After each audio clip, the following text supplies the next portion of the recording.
Kamusta po kayo? Bago po ang lahat, first things first. Ang pagbasa mula sa aklat ni Propeta Daniel. Habang ako'y nakatingin, may naglagay ng mga trono. Naupo sa isa sa mga ito ang isang nabubuhay magpakailanman. Kumikinang sa kaputian ng kaniyang kasuotan at parang lantay na lana ang kaniyang buhok. Ang trono niya'y nagniningning. Ang mga gulong nito ay apoy na nagliliyab. Waring agos ng tubig ang apoy na bumubuga mula sa trono. Ang naglilingkod sa kanya ay 1,000,000 bukod pa sa milyon-milyong nakaantabay. Humanda na siya sa paggagawad ng hatol at binuksan ang aklat. Patuloy ang aking pangitain. Ang nakita ko naman ay isang tila taong nakasakay sa ulap.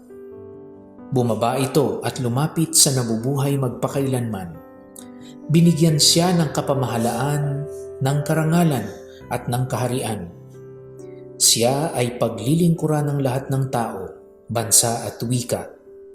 Ang pamamahala niya ay di matatapos at di babawiin, at hindi mawawasak ang kanyang kaharian. Ang salita ng Diyos. Salamat sa Diyos. Ngayong araw ay kapistahan ng pagbabagong anyo ng Panginoong Hesus doon sa bundok ng Tabor sa Galilea. Si Jesus at ang kanyang mga alagad noon ay papunta na sa Jerusalem. Nababalitaan na nila ang oposisyon na bumubuo laban kay Jesus. At si Jesus mismo ay nagsasalita na ng tungkol sa kanyang pagpapakasakit at kamatayan. Medyo mababa na ang moral ng kanyang mga alagad. Dinala ni Jesus ang mga kilalang leaders ng grupo na malapit sa kanya sa bundok ng Tabor. Ang mga ito ay sina Pedro, Santiago at Juan. Doon nagdasal si Jesus at habang siya ay nagdarasal, nagbago ang kanyang anyo. Nagningning siya tulad ng araw. Nagningning ang kanyang mukha at damit at nagpakita kasama niya si Moises at si Elias na pinag-uusapan nila ang mangyayari sa kanya sa Jerusalem.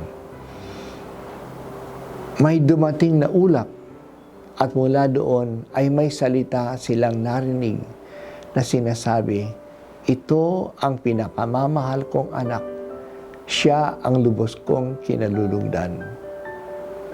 Kakaiba ang karanasang ito na pagkalipas ng higit na 40 taon, na alaala pa ito ni Pedro. Sa kanyang liham na ating narinig ngayon, sinabi niya na ang mensahe niya ay hindi katang-isip lamang. Ito'y totoong nangyari. Sila ang mga saksi sa mga bagay na naranasan nila.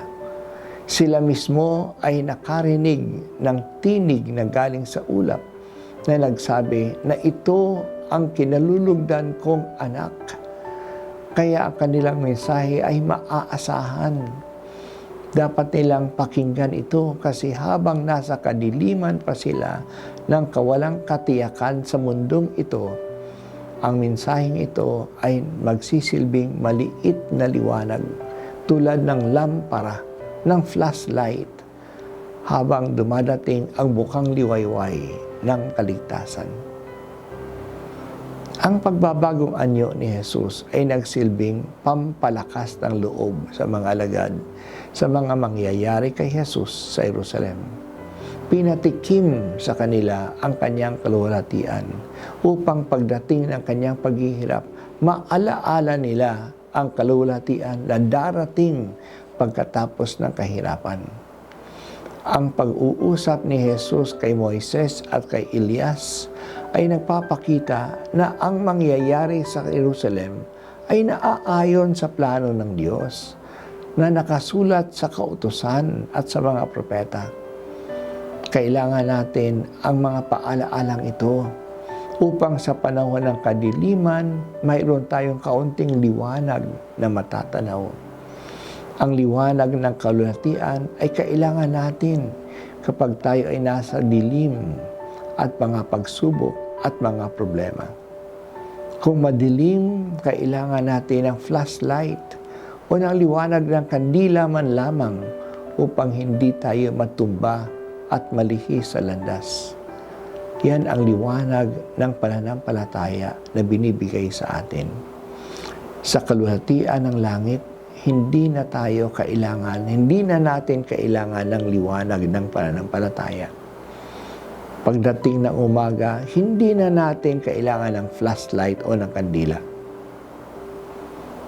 Habang naglalakbay kami sa lupa, Panginoon, patatagin mo ang aming pananampalataya. Ito ang nagsisilbing gabay at liwanag sa aming paglalakbay sa mundong ito. Sana nga, Panginoon, ang pananampalataya ang magsilbing reference point namin sa aming mga desisyon sa buhay.